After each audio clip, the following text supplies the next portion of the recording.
का सिक्का चला करता है। ओ मेरे भाई कान खोल के सुनो, हुए नाम वर बेनिशा कैसे कैसे, ज़मीं खा गई आसमां कैसे कैसे, कोई यहाँ दौलत वाला, इज्जत वाला, शोहरत वाला कोई नहीं बचने वाला है। हमें खत्म हो जाना है, मगर खुदारा रवैये बेहतर कर लो, अखलाक अच्छे कर लो। अल्लाह ने 4 बेटे दिए, 4 मीलें दी। मूछ के झगड़े की खातिर 10 साल बेटी के दरवाजे पे नहीं गया, बेटी से कांटेक्ट ही खत्म कर दिए। लेकिन बेटी तो बेटी होती है। लेकिन देखो हालात बदलने में देर नहीं लगती है। अगर अच्छे दिन ज्यादा नहीं देर टिक पाते हैं तो बुरे दिन भी ज्यादा देर नहीं रुक पाएंगे। अगर बुरे दिन ज्यादा दिन नहीं रुकते हैं तो अच्छों की भी कोई उम्र नहीं होती है। अल्लाह कादिर मुतलक है, जब चाहे तब तब का पलट देता है। कभी तख्त से उठा के तख्ते पे डाल देता है, कभी तख्ते से उठा के तख्त पे बैठा देता है। ये वही कादिर मुतलक है। कभी उसकी जात को ना भूलना, अकड़ने की जरूरत नहीं है, अपने आप को उसके आगे झुकाए रखना। कभी दौलत पे गुरूर ना करना, नाक मूछ के झगड़े को एक तरफ डालो, हुजूर के सच्चे गुलाम हो जाओ। नाक की खातिर उसने 10 साल बेटी को नहीं देखा। इत्तेफाक से तबीयत खराब हुई, दर्द हुआ, हॉस्पिटल लोग लेकर के चले गए। डॉक्टर ने चेकअप करके कहा तेरे गुर्दे फेल हो चुके हैं, अब जिंदगी कम रह गई है। उसने कहा बड़ा पैसा है, इलाज की कोई सूरत? उसने कहा बच जाएगा अगर तुझे गुर्दा मिल जाए। उसने कहा जितना चाहे पैसा ले ले, अल्लाह ने बड़ी दौलत दी है, गुर्दा चेंज कर दे। डॉक्टर ने कहा नहीं जी, ये गुर्दे मिला खरीदा नहीं करते हैं। कहा फिर? कई तेरा अपना गुर्दा देगा, उसके बाद तेरी जिंदगी बच पाएगी। बड़ा घमंड था उसे 4 बेटों पर, बड़ा गुरूर था उसको बेटों पर। उसने कहा 4 बेटों के लिए जिंदगी कुर्बान कर दी, पूरा हो गया इन्हें पढ़ाते लिखाते, क्या ये मेरे लिए इतना नहीं कर सकते? उसने कहा बुलाओ बेटों को। 4 बेटों को जब बुलाया गया, सबसे पहले बाप ने बड़े बेटे से कहा बेटे मैं कुछ और दिन जीना चाहता हूँ, तुम्हारे बीच रहना चाहता हूँ। डॉक्टर ने कहा जीना है तो एक गुर्दा लाना पड़ेगा। बेटे एक गुर्दा दे दे, मैं भी तेरे साथ कुछ दिन जी लूं। बेटे ने इतना सुना, लहजे बदल गए बेटे के। उसने कहा तुम अपनी जिंदगी बर्बाद कर चुके हो, हमारी क्यों बर्बाद करना चाहते हो? हम गुर्दा दे करके अपनी जिंदगी बर्बाद नहीं करेंगे। जब बेटे ने इतना कहा, उसने दूसरे बेटे की तरफ देखा, उसका भी यही जवाब। तीसरे बेटे की तरफ देखा, उसका भी यही जवाब। सबने इनकार कर दिया। फिर आज आंखों में एहसास के आंसू आए हैं। ख्याल आता है मैंने इनके लिए जिंदगी बर्बाद की, जिन्हें मेरी एक सांस अच्छी नहीं लग रही है, जिनको जिंदगी मेरी प्यारी नहीं लग रही है। ओ खुदा का वास्ता बाप की इज्जत किया करो, बाप की कदर किया करो। अगर बाप जान भी मांग ले, हंसते हंसते दे दिया करो, इसलिए कि तेरी जान बाप की उस रात की कीमत नहीं चुका सकती है। जब वो रात को आधी रात में मजदूरी करके पैदल आया था, कोई सवारी पर बैठाने वाला नहीं था, थक के आया, तूने मुस्कुरा के अब्बा कह दिया था, उसकी सारी थकन तेरे 2 जुमलों से उतर गई थी। नारे तकबीर, नारे रिसालत, नारे गौसियत, मसलके आला हजरत। वो बाप है। और नौजवानों में तुमसे कह दूं, बाप एक दरख्त है, औलाद एक टहनी है। याद रखिएगा, टहनी कितनी भी मजबूत और हरी भरी क्यों ना हो, अगर जड़ से जुदा हो जाती है, तने से टूट जाती है, तो फिर वो हरी नहीं रहती है। बेशक बेशक, ये याद रखना, फिर वो हरी नहीं रहती है। जो औलाद माँ बाप के साए में परवरिश पाती है, उसके वजूद की नशो नुमई अलग होती है। और जो बाप से दूर रहते हैं, वो जिस्म कभी फल नहीं पाते। बेशक, इसलिए कि बाप का साया ही बेहिसाब बरकत वाला होता है, बेहिसाब बरकत वाला। टूट गया बाप, डॉक्टर से कहा चल यार, मुकद्दर में जिंदगी की चंद सांसें हैं, हॉस्पिटल ले चल, इलाज कर। उसने कहा क्या इलाज करना? गुर्दे फेल, फिर आदमी खत्म। कहा कोई तो दवा होगी। कहा कोशिश करता हूं, बचना नहीं है, कुछ सांसें अगर हिफाजत से आ जाएं। उसने कहा ठीक। भर्ती हुआ, बेटे लौट गए, बाप नाराज हो गया।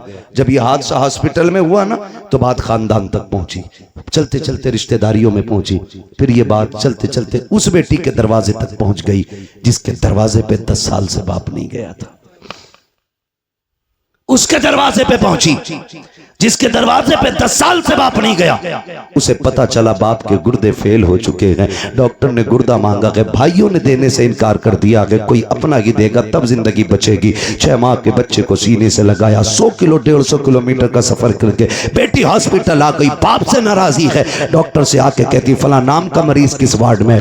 कहा फला वार्ड में। कहा जल्दी कर मेरा गुर्दा निकाल और उसके डाल दे। कहा तू है कौन? का बस ये न पूछ, अब तो सब मना कर चुके चुके हैं। फिर तहकीक किस बात की है, मेरा ऑपरेशन कर, तुझे गुर्दा चाहिए, मैं देने आई हूँ। बच्ची ने गुर्दा दिया, वापस जाने लगी। कुछ दिन रुकने के बाद जब वापस जाने लगी, डॉक्टर ने कहा बेटी बताना तू है कौन। कहा क्या करेगा पूछ के। कहा अगर मरीज ने पूछा तो क्या बताऊं। कहा कुछ मत बताना। उसने कहा नहीं बताना, मेरी भी जिम्मेदारी बनती है, कुछ तो बता के जा, कहाँ की रहने वाली है। बच्ची ने कुछ नहीं बताया। कहा अगर जिद करता है तो कागज कलम दे दे। बेटी ने एक तहरीर लिखी, लिखने के बाद बंद की। कहा इसको संभाल के रख, अगर निकलने के बाद मरीज खुद पूछे तब ये निकाल के देना, अगर ना पूछे तो दे मत देना, इसे फाड़ के फेंक देना। अल्लाह अकबर। इतना कह के बेटी तो चली जाती है। कुछ दिन के बाद जब उसकी छुट्टी होने वाली है, पूरा खानदान आ गया, चारों बेटे आ गए, क्योंकि अकाउंट में बैलेंस बाकी था। उन्होंने सोचा मरते मरते अब्बा को राजी कर लो, लेकिन बाप बाप होता है। जब बाप की अना पे आ जाती है तो मर जाता है, लेकिन औलाद के आगे झुका नहीं करता है। बाप को यही एटीट्यूड, यही काफी है कि वो तेरा बाप है। खुदा की कसम, जब बेटे दरवाजे पे आके खड़े हुए हैं, सबने कहा था मिलना चाहते हैं। कहा मुझे किसी से नहीं मिलना है, जो लोग खिदमत थे कहा पहले वहां लेके चलो। मैं डॉक्टर का शुक्रिया अदा करना चाहता हूँ। डॉक्टर के पास बाप गया, कहा यार तेरा एहसान है, मेरे अपनों ने तो ठुकरा दिया था, तूने जिंदगी बचाई है। डॉक्टर ने कहा मेरा शुक्रिया अदा न कर, शुक्रिया अदा करना है तो उस बच्ची का शुक्रिया अदा कर जो तुझे गुर्दा दे के तेरी जिंदगी बचा के गई है। जैसे इतना सुना बेकरार हो गया। कहा कौन थी वो बच्ची, का नाम नहीं बताया। कहा कहाँ की रहने वाली थी, का कुछ नहीं कहा। कहा अब कहाँ तलाश करूं, का मैं क्या बताऊं। का कोई तो रास्ता होगा।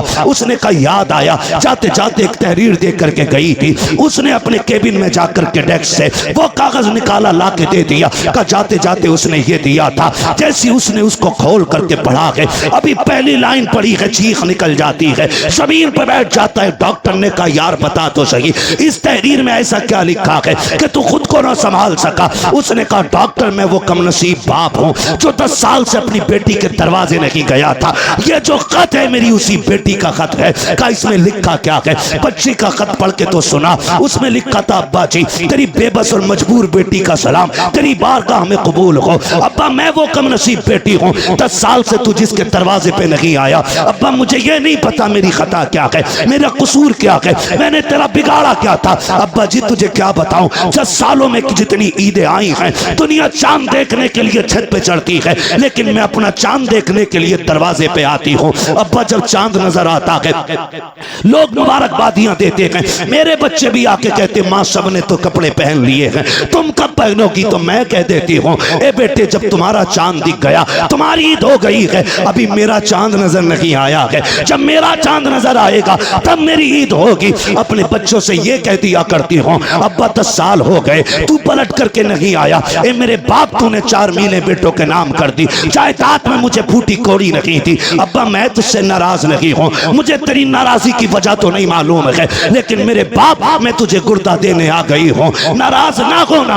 अब्बा मैं तुझे तकलीफ देना नहीं चाहती, ये जो गुर्दा दे रखी हूँ ये तुझ पे एहसान नहीं किया है मैंने। ए मेरे बाप तूने 18 साल सीने से लगा के पाल लिया था, अगर जायदाद न दी तो क्या हुआ, 18 साल रोटी तो खिला दी थी, 18 साल बेटी कह के आवाज तो दिया था, 18 साल तूने सीने से लगा के रखा था। ये तेरा एहसान इतना बड़ा है, अगर इसी के बदले में जान भी मांगेगा अब्बा तेरी बेटी हंसते हंसते जान दे दूंगी। मेरे बाप मुझे पता चला तुझे गुर्दे की जरूरत है, बेटियों ने बेटों ने इनकार कर दिया है। अब्बा मैं तेरी बेटी ठहरी, मैं बर्दाश्त न कर सकी, मैं तुझे गुर्दा दे करके जा रही हूँ और एहसान नहीं किया है, इसकी कोई कीमत भी नहीं मांगती हूँ। अब्बा तेरी मर्जी है, ईद पे आना या मत आना, बेटी से मुलाकात करना या ना करना। उसने आखिरी जुमले लिखे थे, कहा अब्बा तेरी बेटी इतना चाहती है, अगर तुम मुझसे राजी हो गया है तो इतना कर देना, जब मेरे इंतकाल की खबर तुझे आ जाए तो बेटी के जनाजे में आकर के शामिल हो जाना। इसलिए कि अब्बा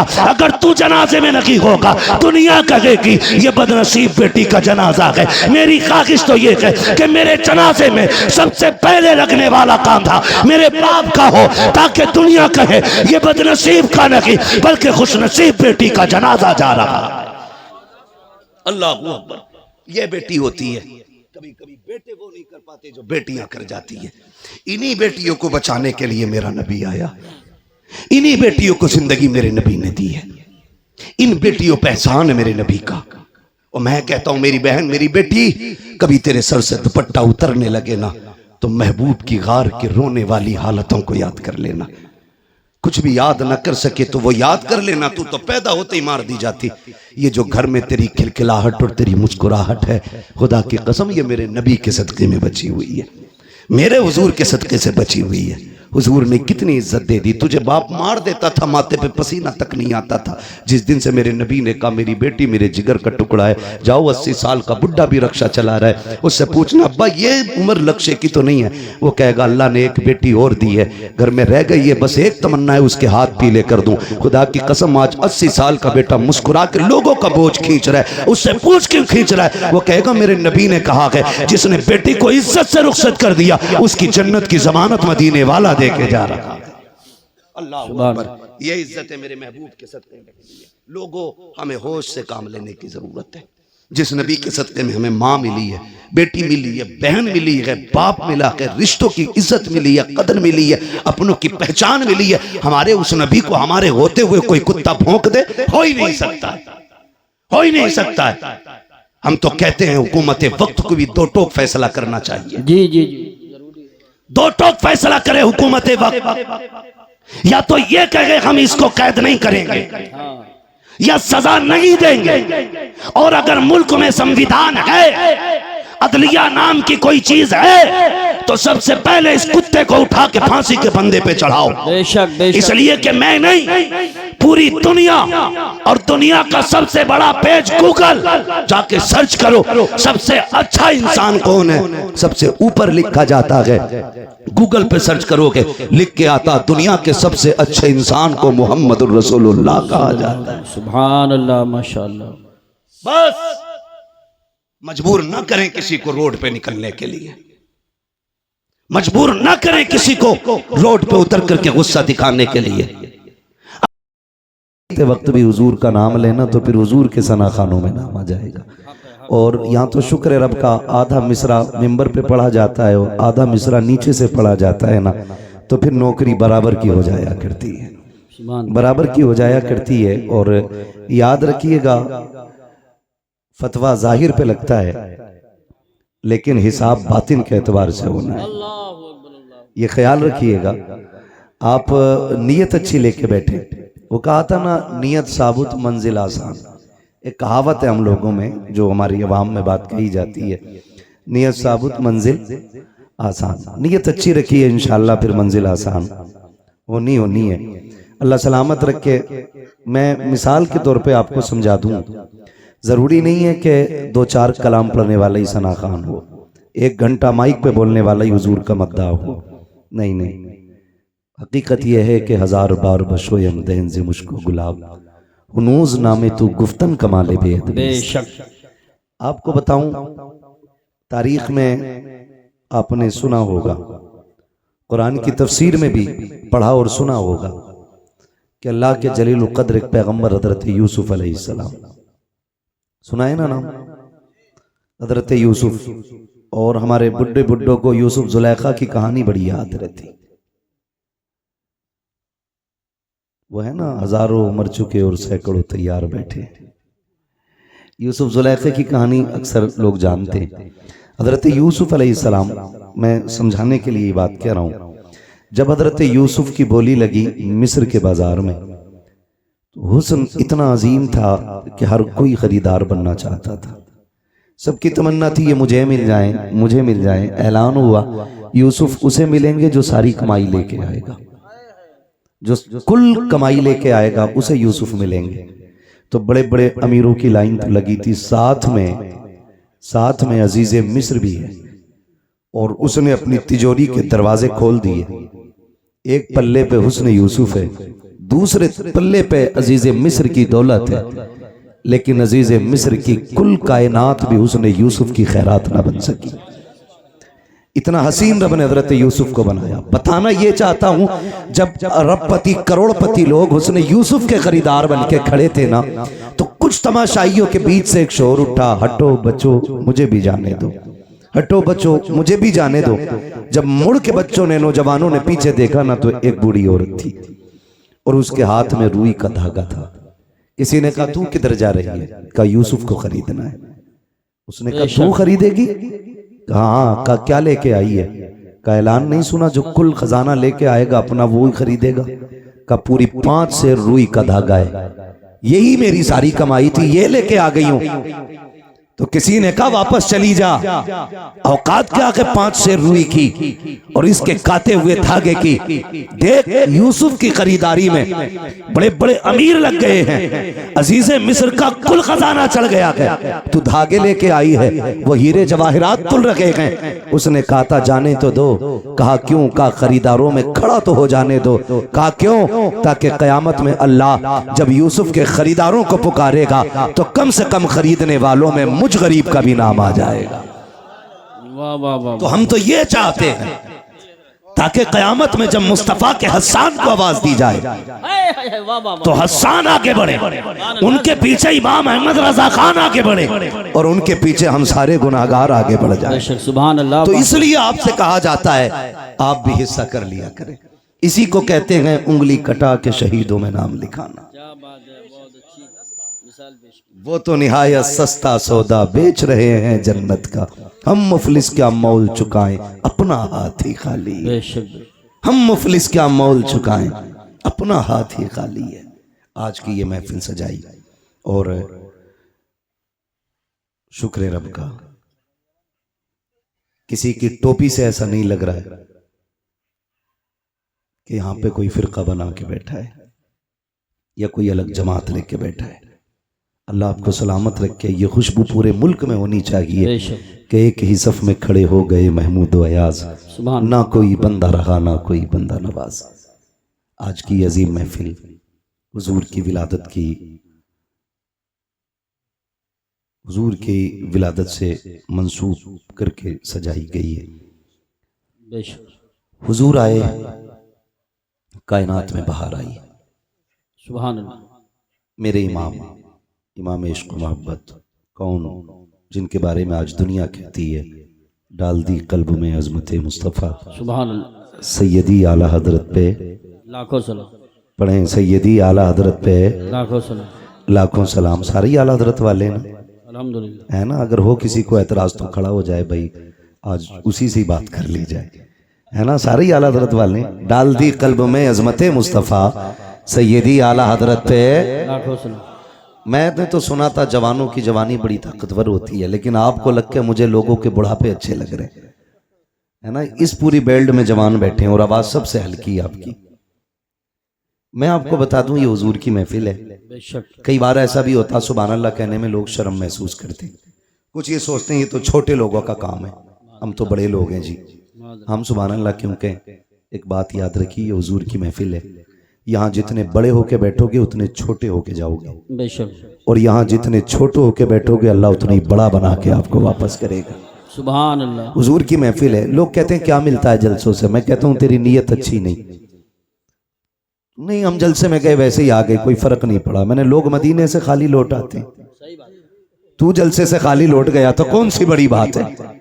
लोग मदीने से लौट आते तो क्या मतलब मदीने में कुछ नहीं मिलता, लेकिन जिन्होंने पाया उन्होंने तो ये कहा ना, मंगतों का हाथ उठते ही दाता की देन थी, दूरी कबूल अर्ज में बस हाथ भर की है, मांगेंगे मांगे जाएंगे मुंह मांगी पाएंगे, सरकार में ना ला है ना हाजत अगर की है। जिन्होंने उनको देते देखा है उन्होंने तो ये कहा ना, कौन देता है देने को मुंह चाहिए, देने वाला है सच्चा, देने वाला है सच्चा, देने वाला है सच्चा हमारा नबी। जिन्होंने देखते हुए देखा है उन्होंने तो बड़ी शान से कहा, आता है फकीरों पे उन्हें प्यार कुछ ऐसा, खुद भीख दें और खुद कहें मंगते का भला हो। लोग कहते जलसों में क्या रखा है, मैं कहता हूं महफिल में आके बैठ, खुदा की कसम अगर नीयत अच्छी हो, नींद यहां आ जाए तो फिर ख्वाब में शैतान नगी आमीना का लाल आया करता है। हुजूर ख्वाब में आते हैं। फरमाया गया जिस जगह पर अल्लाह और उसके रसूल का जिक्र होता है उस जमीन को जन्नत की क्यारी बना दिया जाता है। बेशक बेशक बेशक। और कितनी बड़ी बरकत चाहिए, जन्नत की क्यारी बना दिया जाता है। तो यहाँ कोई बड़ा होके ना बैठे, सारे हुजूर के नौकर बन के बैठे। हम भी हुजूर के नौकर, आप भी हुजूर के नौकर। मेरी नौकरी नबी नबी करना है, आपकी नौकरी नबी नबी सुनना है ना। बस और मुझे जो कुर्सी मिली है वो इसलिए ताकि आसानी से मैं आपसे मुखातब हो सकूं। बाकी कोई मेरे 8 हाथ पैर नहीं है, 4 आंखें नहीं है, मैं भी आप ही की तरह समाज में रहता हूँ। बहुत गौर से मेरी बात सुनने की कोशिश करें। ये महफिल सजाई, अल्लाह इस महफिल के सदक़े में हर घर में बरकत अता फरमाए। आमीन। हुजूर आए, मेरे इमाम इश्क मोहब्बत ने, सरकार आला हज़रत ने फरमाया, आला हज़रत फरमाते हैं, मसला आला हज़रत का भी है, मतलब लफ्ज़ आला हज़रत पे भी बड़े झगड़े रहते हैं और रज़वी बरेलवी के भी बड़े झगड़े रहते हैं। एक बात मैं बता दूं, हर वली हर पीर की कोशिश और जिम्मेदारी ये है कि वो बंदे को खुदा तक पहुंचाए। जी बेशक, समझ रहे हैं ना? क्या जिम्मेदारी है बंदों को? खुदा तक पहुंच। बोलें आप लोग, खुदा तक पहुंचाएं। हर वली की यह जिम्मेदारी है। अब रह गई छोटे बड़े के झगड़े की बात, तो आला हजरत बड़े हैं या शराफत मियां बड़े हैं, शाजी मियां बड़े हैं, वारिसे पाक बड़े हैं, साबिर पाक बड़े हैं, ये फैसला वो करे जो इनसे बड़ा हो। जी जी, सही बात है, बिल्कुल बहुत गौर से मेरी बात सुनिए। ये फैसला वो करे जो इनसे बड़ा हो, और अगर इनकी बराबरी की भी औकात नहीं है ना, तो फिर यही कह, तेरे टुकड़ों पे पले गैर की ठोकर पे न डाल। वाह वाह वाह वाह वाह। झिड़कियां खाएं कहां छोड़ के, सदका तेरा, सदका तेरा। और याद रखिएगा, कुछ लोग सिर्फ अकीदत की बुनियाद पे माने गए, कुछ अजमतों की बुनियाद पे माने गए, लेकिन कुछ लोग वो हैं जो अपने कारनामों की बुनियाद पे माने गए। बेशक बेशक, सुभान। समझ रहे हैं ना मेरी बात? कारनामों की बुनियाद पे माने गए, और अपने कारनामे की बुनियाद पे माने जाने वाले लोगों में एक नाम सरकार आला हजरत का नाम भी है। बेशक। मैं ये पूरी जिम्मेदारी के साथ कहता हूं, अल्लाह का शुक्र है कि मैं सिलसिले से जुड़ा हूं बरेली शरीफ। जी अल्हम्दुलिल्लाह। अगर मैं बरेलवी सिलसिले से ना भी होता, कादरी ना होकर के चिश्ती होता, या किसी और सिलसिले से होता, फिर भी मैं इमाम अहमद रजा का दामन नहीं छोड़ता। जी बेशक। क्योंकि हम इमाम अहमद रजा को इसलिए नहीं मानते कि वो हमारे पीर घराने से हैं, हम इसलिए मानते हैं क्योंकि आज तक वो मेरे मुस्तफ़ा की इज्जत और नामूस पे पहरे दे रहे। सुभान अल्लाह, सुभान अल्लाह, वाह वाह वाह वाह वाह। इसलिए मानते हैं हम उन्हें कि वो आज तक मेरे मुस्तफ़ा की अजमतों पे पहरे दे रहे हैं। आज तक उन्होंने हमारे अकीदे की हिफाजत की हुई है। अगर यही बात होती तो हम अजमेर वाले को नहीं मानते, हम कहते थे वो हमारे सिलसिले में नहीं है, लेकिन हम अजमेर वाले को बरेली वाले से ज्यादा मानते। जी बेशक, सुभान। क्योंकि ईमान लाने वाले को मोइनुद्दीन कहा जाता है, ईमान बचाने वाले को इमाम अहमद रजा खान कहा जाता है। सुभान अल्लाह। तो हम अपने मोहसिन का एहसान माने। अब अंगूठा छाप दौर नहीं रहा, अब सारे पढ़ने लिखने वाले लोग हैं। अब किसी के कहने पे किसी को नहीं माना जाएगा, अब देख करके काम माना जाएगा। इमाम अहमद रजा को सिर्फ नारे की बुनियाद पे नहीं, हकीकत यह है कि उनके कारनामे को पढ़ने की जरूरत है, उनकी तहकीकात को समझने की जरूरत है। इमाम अहमद रजा की पूरी जिंदगी पढ़ लीजिए, न अपने बाप का तहफ़्फ़ुज़ किया है, न खानदान का तहफ़्फ़ुज़ किया है, न नस्ल का तहफ़्फ़ुज़ किया है। खुदा की कसम, आज खान साहब अगर मोहतरम मेरी नजर में है, इसलिए है कि उस खानदान में बरेली का अहमद रजा खान पैदा हुआ है, लेकिन उसके बावजूद मैं कहता हूँ इमाम अहमद रजा को इसलिए नहीं माना गया कि पठान घराने से ताल्लुक रखते हैं, इसलिए नहीं माना गया कि काबुल का खानदानी पठान है मेरा रजा, इसलिए माना गया कि जब अजमत और नामूस पे उंगलियां उठाई गई, जब इल्मे गैब पर उंगली उठाई गई, तो सारे खामोश थे। सबसे पहले उठने वाली आवाज को इमाम अहमद रजा की आवाज कहा जाता है, बरेली की आवाज कहा जाता है। मेरे इमाम ने जब इज्जत और नामूस पे बात मुस्तफा की आई थी, और जब लोगों ने यह कहा था कि वो बड़े भाई की तरह है, गांव के चौकीदार की तरह है, तब मेरे इमाम ने कहा था खामोश हो जाओ। उनकी अजमत तो ये है, सरवर कहूं के मालिक को मौला कहूं तुझे, बागे खलील का गुले सेवा कहूं तुझे, तेरे तो वस्फ ऐबे तनागी से ऐबरी हैरा हूं मेरे शाख में क्या क्या कहूं तुझे। नारे तकबीर, नारे रिसालत, नारे गौसियत, मसलके आला हजरत, फैज़ान आला हजरत हजरत अल्लामा मुफ्ती हम्माद रजा साहिब क़िबला, उलमाए अहले सुन्नत। सुभान ये है दामन, ये है गिरेबां, आओ कोई काम करें, मौसम का मुंह तकते रहना काम नहीं दीवानों का। बेशक। अब हमें घर के झगड़ों से निकल करके बाहर के झगड़े देखने हैं, घर के झगड़ों से निकल के बाहर के झगड़े देखने हैं। अब शजरों पे फख्र नहीं करना है, बेशक। अब मुरीदों की रजिस्टर्ड नाम बताकर के इलाकों पे कब्जों पे बात नहीं होगी। क्या कहने हैं, वाह वाह वाह वाह वाह। अब ये नहीं कहा जाएगा मेरा पीर अफजल या तेरा अफजल, अब ये कहा जाएगा सबसे आला वो औला हमारा नबी, सबसे बाला वो बाला हमारा नबी, सारे अच्छों में अच्छा समझिए जिसे, है उस अच्छे से अच्छा हमारा नबी, सब चमक वाले उजलों में चमका किए, अंधे शीशों में चमका हमारा नबी। सुभान अल्लाह सुभान अल्लाह, बहुत खूब बहुत खूब। और मैं तो खानकाही लोगों से भी गुजारिश करूंगा, अब वक्त बैठने का नहीं है, निकलो अब हुजूर की अजमत के लिए, निकलो उनकी नामूस के लिए। किसी की इज्जत मेरे हुजूर की इज्जत से बड़ी नहीं, किसी का खान वादा मेरे नबी के घराने से आला नहीं, कोई भी इज्जत और रिफात में मेरे आका से आला नहीं। याद रखिएगा, अब इज्जत उसी की जाएगी जो हुजूर की नामूस की बात करेगा, जो हुजूर की इज्जत की बात करेगा। अब हमें खानकाही झगड़ों में नहीं पड़ना है, अब हमें पीरों की अफजलियत नहीं, अब हमें अपने नबी की बात करनी है, हम अपने नबी की बात करनी है। क्या तमाशा कम नहीं बना, क्या क्या न किया गया। हमारे खानदानी झगड़ों ने भाई को भाई के खिलाफ खड़ा कर दिया, अपनों को अपनों का कातिल बना दिया। मेरे भाई किस ख्वाबे गफलत में हो, कचहरी जाके देख लो, जाकर के खुदा की कसम मुकदमे सबसे ज्यादा हम पर हैं, जेलों में जाके देखो हमारी तादाद सबसे ज्यादा है। इमरजेंसी वार्ड में चले जाओ, सर फटे टूटे फूटे सबसे ज्यादा मुसलमान आ रहे हैं। मुझे बताओ तो सही, टांगे तोड़ने वाला कौन है, सर फोड़ने वाला कौन है? अब्दुल्ला का सर अब्दुल रहमान ने फोड़ा है, अब्दुल रहीम का सर अब्दुल गफूर ने फोड़ा है। आपस के झगड़े हमारे हैं। मेरे भाई मैं कुछ कहना चाहता हूँ, अब वक्त बहुत सर से ऊपर जा चुका है। जो कहा गया था जमाना अपनी चाल चल चुका है। अब गुलाम मुस्तफा को बेदार होने की जरूरत है। किस चीज का झगड़ा है? इसने मेरे पीर को नहीं माना, इसने मेरे हजरत के हाथ नहीं चूमे। बंद करो सबके हाथों को चूमना, अब सिर्फ उसके हाथ चूमे जाएंगे जिन हाथों में मुस्तफा के लिए हथकड़ी होगी। अब उसके कदमों को सर का ताज बनाया जाएगा, जिसके कदमों में नबी के लिए बेड़ियां होंगी और ऐलान किया जाएगा तुम्हें जाना तुम्हें माना, न रखा गैर से काम, लिल्लाहिल हम्द में दुनिया से मुसलमान गए। नारे तकबीर, नारे रिसालत, देखो हमारे नबी की शान, बच्चा बच्चा है, देखो हमारे नबी की शान। ऐ गुस्ताख, ऐ कुत्ते, देखो हमारे नबी की शान। बच्चा बच्चा है कुर्बान। वो भाई निकलो इन झगड़ों से, बहुत अच्छी बात। कब तक झगड़े करोगे? ये इज्जत करेंगे जिसके मेरा अफजल मेरा अफजल। वो भाई कितनी देर? ठीक है, मैं किसी के पीर के खिलाफ नहीं बोलता, मैं जानता हूं 2 रोटी खाते हो, घास तो खाते नहीं हो।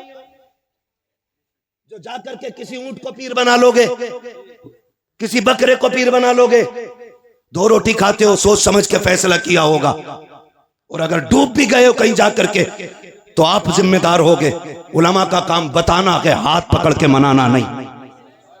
मर्जी है, लेकिन कहीं भी रहो हुजूर की इज्जत के पहरेदार रहो, हुजूर की इज्जत के पहरेदार रहो। कहां कहां तुम्हें टारगेट नहीं किया जा रहा है, तुमसे जरा सी गलती हो जाती है, इतने बड़े केस की इतनी बड़ी फाइल तैयार की जाती है, नाम पूछ करके फंसाया जाता है। अगर चेकिंग में नाम अब्दुल्ला आ गया, क्या हमने चौकों में नहीं देखा? चलो रामपुर दुराया खड़े होके, मैं खुल के बात करता हूँ, हाथ कंगन को आरसी क्या, पढ़े लिखे को फारसी क्या। खुदा की कसम चौक में जाके देखो, सारा पानी खुमार उतर जाएगा। क्या दौलत तुम्हारे पास है? 20 बीघे जमीन है तो अपने भाई को जमीन पे गाड़ने पे लगे हो, 50 बीघे के मालिक बन गए हो तो अपनों के दुश्मन हो गए हो। औकात क्या के 100 बिगली की मिनट नहीं लगते हैं, चुटकियों में बिक जाया करती है। कोई औकात जमीन और जायदाद की नहीं है। बड़े बड़े अमीरों को पैदल होते देखा है हमने, नंगे पैर वालों को गाड़ियों में चलते देखा है। दौलत का कोई खुमार नहीं, गुर्बत कोई लानत नहीं है। बदलो अपने रवैयों को, खुदा की कसम फख्र अगर करना है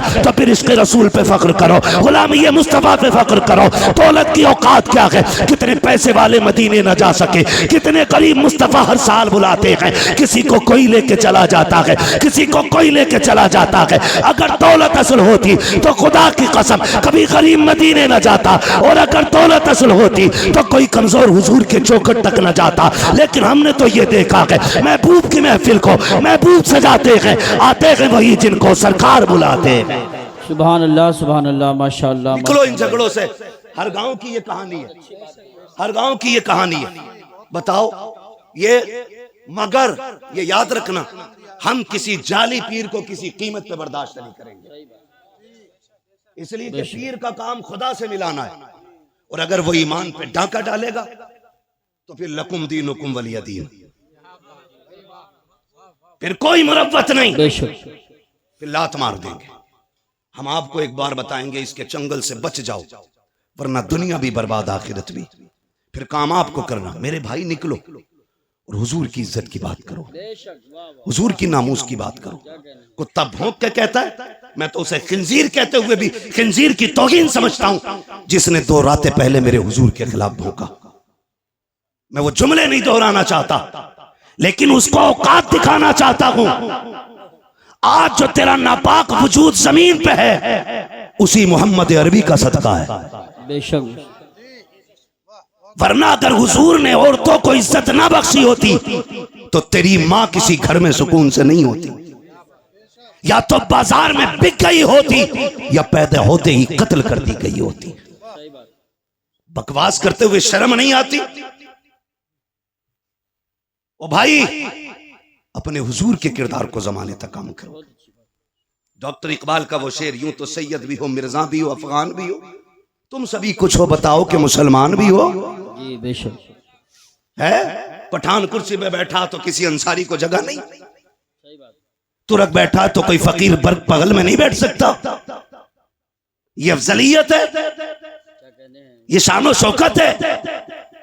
शानो शौकत तो तब पता चलती है जब अल्लाह की बारगाह में किसी बंदे के तज़किरे किए जाते हैं। हाँ, इज्जत वाला वो है जो रब के नजदीक इज्जत हो, अजमत वाला है। तेरे मेरे फैसलों से क्या होता है? आज हम इन्हीं झगड़ों में पड़े हुए, तो इस लायक नहीं, वो इस लायक नहीं। सुने, हुजूर ने करम सब पे किया है। मेरे इमाम ने क्या कहा था, खुदा की कसम, वो जो न थे तो कुछ न था, वो जो ना हो तो कुछ ना हो। जान है वो जहान की, जान है तो जहान है, जान है तो जहान है। सुने, मैं तो खुल के कहता हूं, खुल के कहता हूं, जिस के घर में बेटी है, वो किसी भी धर्म, किसी मजहब, किसी भी मिल्लत का हो, अगर हया वाला है ना, तो फिर मेरे नबी की आमद का झंडा जरूर लगाए। सुभान अल्लाह, सुभान अल्लाह, वाह वाह वाह वाह। इसलिए कि बेटी किसी के भी घर की हो, किसी के भी घर की बेटी हो, उसकी इज्जत मदीने वाले के सदके में महफूज है। बेशक बेशक। मैं बेशुमार मुल्कों की कहानी आपको सुना सकता हूं, लेकिन मैं सिर्फ चंद बातें आपसे करूं, चंद बातें।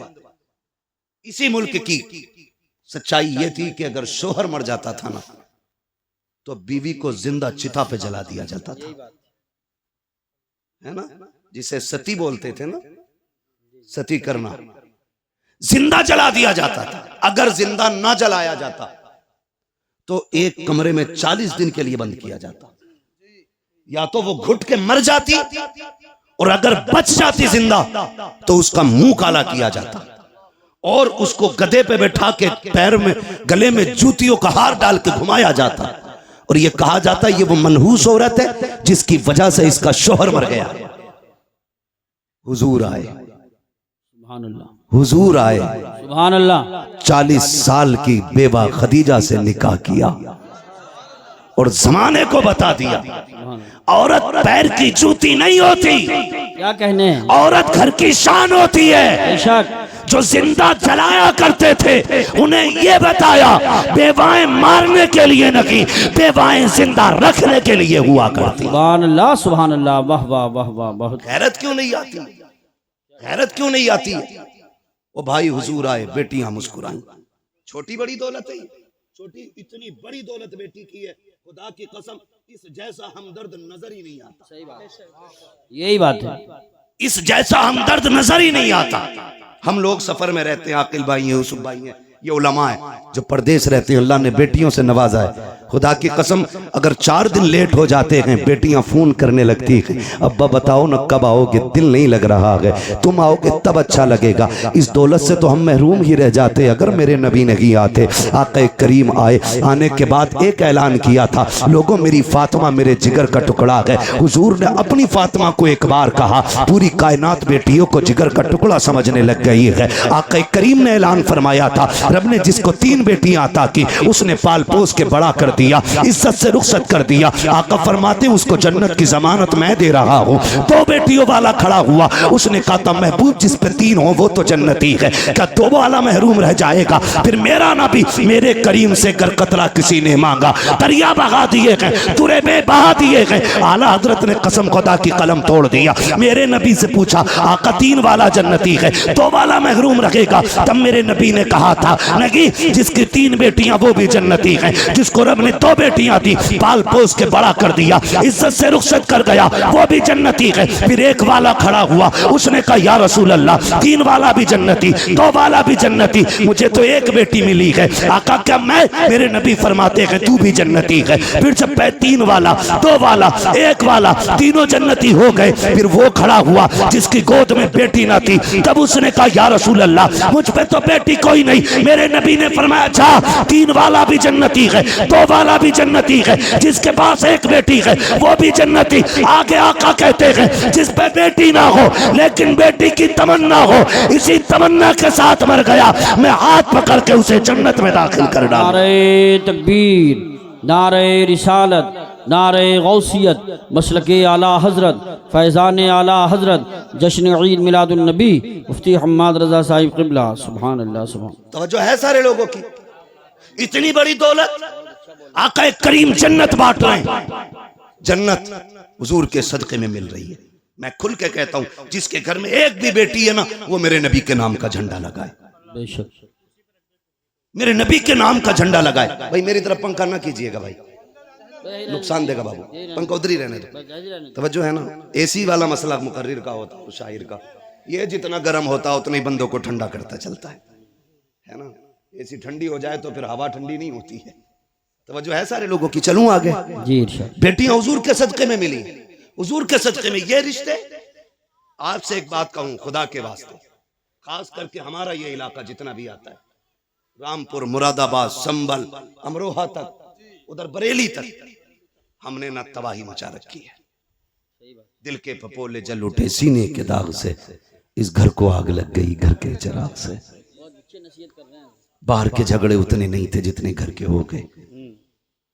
और याद रखिएगा बंदा पूरी दुनिया से लड़ सकता है लेकिन अपनों में आके टूट जाता है, अपनों से नहीं लड़ सकता। आप कहेंगे ये बात मैंने कैसे कर दी? बुरा ना माने, जिसके घर हम बेटी लेने जाते हैं ना वो भी हमारा अपना है या अपना होने वाला है, और जो बेटी लेने आया है ना वो भी हमारा अपना है या अपना होने वाला है। निकाह से पहले क्या कसाईयों वाली हरकत हमारी नहीं होती है? कसाई मीन्स बिरादरी मत लेना, मैं मजबूती दिल की मुराद ले रहा हूं इसमें। चलो इसकी जगह दूसरा जुमला बोलने, जल्लाद होते हैं हम लोग, जल्लाद होते हैं। 10 लाख देगा तो बारात आएगी, वरना जा अपनी बेटी की बारात कहीं से मका ले। मुझे बता हुजूर आए तो बेटियां पैदा होने के बाद कम से कम पैदा होते ही मार दी जाती थी, उनके पालने का तो एहसास नहीं था। जी जी। आज 20 साल की बेटी को जब आग लगाई जाती है ना तो सिर्फ एक बेटी नहीं मरती, कई खानदान मर जाते हैं। सिर्फ एक गाड़ी के लिए अगर बहू के गले में फांसी का फंदा डाला जाता है ना तो सिर्फ एक औरत का गला नहीं घुटता, कई खानदानों का गला घुट जाता है। क्यों? हुजूर बेटी बचाने आए हैं ना, और उम्मत की जिम्मेदारी थी बेटी की हिफाजत करती, और बेटी ही उम्मत ही बेटी की कातिल बन बैठी।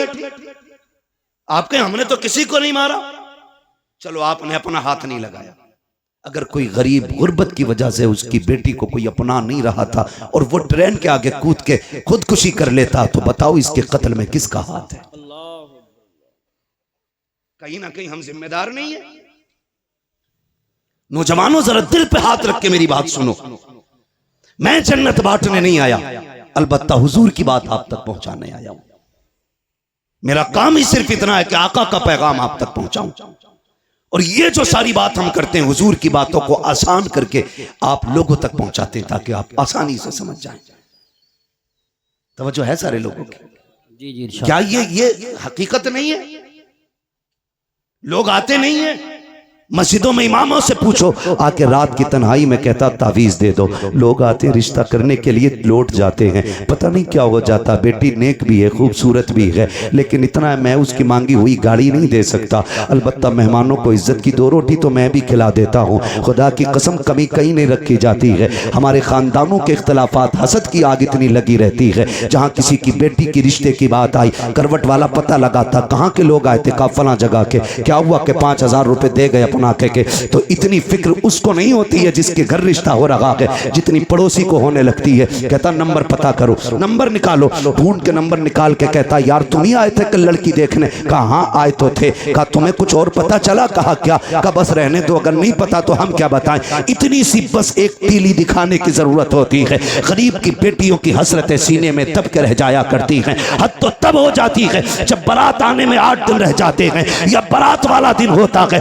खानदान से फोन चला जाता है, मोहल्ले से फोन की घंटी बज जाती है, बारात लेके तो आ रहे हो लेकिन याद रखना यहाँ तुम्हारे लिए कोई इंतजाम नहीं है, रुसवाई हो जाएगी। इतने जुमले होते हैं, खुदा की कसम पलट के फोन आता है, लड़के वाले कहते हैं सुनो जी बारात नहीं लेके आ रहे हैं, अपना इंतजाम कोई और कर लो। बेटी का बाप रो के कहता है कोई खता हो गई हो तो बताओ, कोई कमी आज तक की हो तो बताओ। सुनो तुम आए थे, हमारे पास 5000 का इंतजाम था, हमने 5 का कर्जा लेके तुम्हारी मेहमान नवाजी की थी। तुमने हमसे 10 लाख मांगे थे, मेरे पास 5 लाख थे, मैंने बेटे के हिस्से की जमीन बेच करके तुम्हें 10 लाख दिए थे। बताओ तो सही किस जगह पे औकात से बढ़ करके तुम्हारे लिए नहीं कहा, नहीं किया। खुदा की कसम जब बाप रो के इतना कहता है, सामने वाला बंदा साफ कह देता बारात नहीं लानी है, हमें आना ही नहीं है, तुम जो चाहो करो। मुझे बताओ तो सही तेरी एक फोन की घंटी ने किसी की जिंदगी में आग लगा दी है, किसी बाप की जिंदगी भर की खुशियों को तबाह कर दिया है। और ये तो बाप का दर्द है, उस बेटी के दर्द को कौन समझेगा जिसके हाथों की मेहंदी लगी की लगी रह गई, जिसके बदन पर सुर्ख जोड़ा चढ़ा था लेकिन निकाह तक न पहुंच सकी है। कौन समझेगा उस बेटी के दर्द को जिसने अपने जीते जी अपने आप को बेवा महसूस किया हो। और तुम्हें खुदा का वास्ता अगर किसी का दिल दुखाया इस तरह, दुनिया का तावीज तो क्या पीर गले में लटका लेना, कुछ नहीं हो सकता है। अगर सुकून चाहते हो टूटे दिल जोड़ दो, खुदा तुम्हारे रिश्ते अपनी रहमतों से जोड़ डाले। नारे तकबीर, नारे रिसालत, नारे गौसियत, मसलके आला हजरत, जश्न ईद मिलादुन नबी, उलमाए अहले सुन्नत। सुभान हुजूर बेटियां बचाने आए हैं, बहुत अच्छा पैगाम बचाने आए हैं। वो हमने बेटियों के ही गले काट दिए। आज उसके आगे बेटी है, कल तेरे आगे भी बेटी होगी, कल तेरे आगे भी बेटी होगी। मैं खुल के यूसुफ भाई कहता हूं, दूसरों की बेटी पे सितम करो और ख्वाब देखो मेरी बेटी रानी बने, हो ही नहीं सकता। उसूल याद रखो, तुम दूसरे की बेटी को इज्जत दो, अल्लाह तुम्हारी बेटी को इज्जत अता फरमाएगा। बेशक ये उसूल है, तुम दूसरे की बेटी को इज्जत दो, अल्लाह तुम्हारी बेटियों को इज्जत अता फरमाएगा। कितना अजीम रिश्ता दिया रब ने। हुजूर आए, खुदा की कसम बेटियों वाली दौलत मिल गई। और मेरे आका तो कभी अपनी शहजादी को देख के खातून जन्नत को फरमाते थे फातिमा उम्मी बाद उम्मी, फातिमा मेरी माँ के बाद मेरी माँ है। यानी आका फरमाते थे मेरी माँ के बाद अगर किसी ने सबसे ज्यादा मुझसे प्यार किया है तो मेरी फातिमा ने प्यार किया है। सुभान अल्लाह माशाअल्लाह। ये हुजूर फरमाते थे मेरी फातिमा मेरी माँ के बाद मेरी माँ, यानी कि जो ख्याल मेरी माँ ने मेरा रखा था उसके बाद मेरी फातिमा ने मेरा ख्याल रखा। खुदा की कसम माँ के बाद अगर किसी लहजे में माँ का प्यार दिखता है ना तो वो बेटी का लहजा होता है। माँ के बाद अगर किसी को फिक्र होती है ना तो वो बेटी को होती है। गलत नहीं कह रहा हूं, लिख लो मेरे भाई। आज बीवियों के लिए मैं बुराई नहीं कर रहा हूं बीवियों की, इस्लाम ने औरत को भी हक दिया, माँ को भी हक दिया, बहन को उसका हक दिया। इस्लाम से बेहतर तो कोई भी धर्म का दावा करने वाला वो इंसान को हक इंसानियत का दे ही नहीं सकता, दे ही नहीं सकता। आज बकवास कर रहे हैं इस्लाम ने औरत को हक नहीं दिया। मैंने कहा बेगैरत, तुझे तो एक हक मिला है मगर इस्लाम ने बेटी को 2-2 जगह हक दिला है। बाप के घर भी बेटी का हक है बेशक, और शोहर के घर भी बेटी का हक है। बेशक इतनी इज्जत है किसने दी? इस्लाम ने। इस्लाम ने इतनी इज्जत बख्शी है। भाई सुने गौर से, बेटी के रिश्ते बड़े अजीम होते हैं। आपसे इतनी गुजारिश है, छोटी सी बात, भले उम्र एक कम कर लेना, लेकिन बेटी को उसका हक दे के मरना। बेटी को उसका हक दे के मरना। हम बड़े सितमगर लोग हैं, हम बड़े जालिम हैं। बेटी पैदा होना, मुंह उतर जाए, मुंह उतर जाए, क्या हुआ, ये तो पराए घर चली जाएगी। अब्बा कह रहा है बात बात में, कब टूट गया ना, सही से काम करे कर, पराए घर जाना है।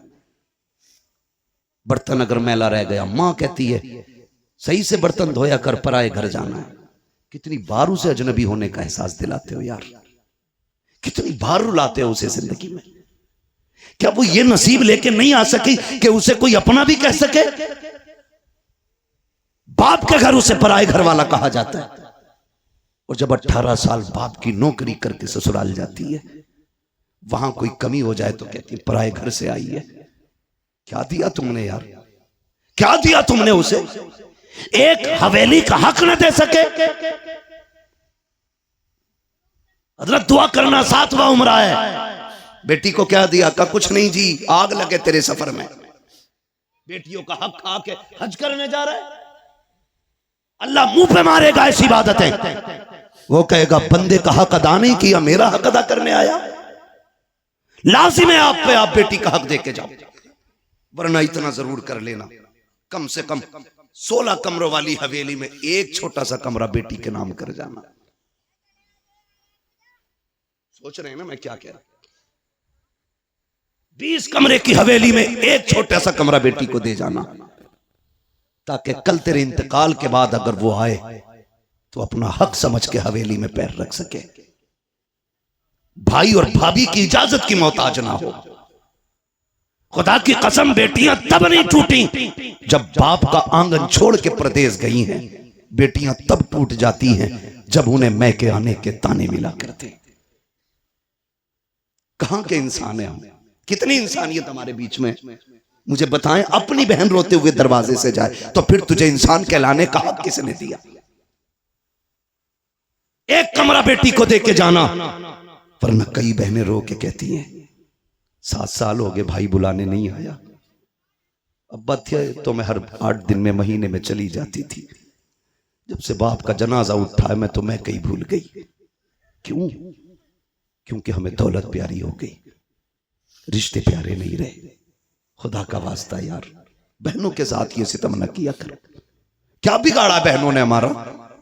क्या बिगाड़ा? यही कि 18 साल बिना तनख्वाह के हमारे वक्त पे कपड़े धुलती रही, बगैर कहे हमें बिस्तर बिछे मिलते रहे। ये कसूर था बहन का कि जब भी तू परदेश से आया कभी तुझे ठंडा खाना नहीं खाने दिया। ये खता थी बहन की। बहनें कहती रही मेरा भाई यूसुफ आता होगा, मेरा भाई आकिल आता होगा, मैं उस वक्त रोटी पकाऊंगी जब ये दस्तरखान पे बैठेगा। बता इतनी फिक्र कौन करेगा? उसके लिए तुमने बहन छोड़ दी जो पका के रख के कहती किचन से निकाल के खा ले, जो कहती मुझे वक्त नहीं है, तू लेट आया, खाना मैंने वक्त पे बनाया था। उसके लिए बेटियां छोड़ दी। बदलो यार अपने आप को।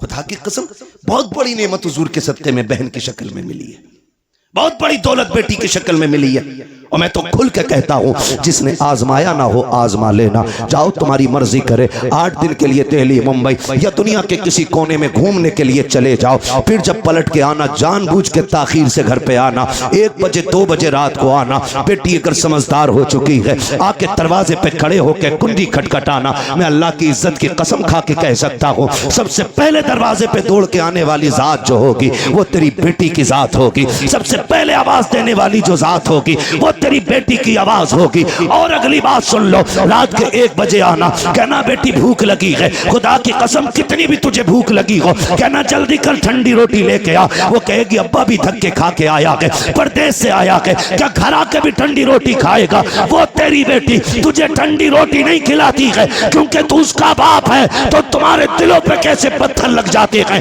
कि जायदाद बेटों को दे जाते हो, बेटियों को तुम महरूम कर जाया करते हो। क्या बेटियों का रिश्ता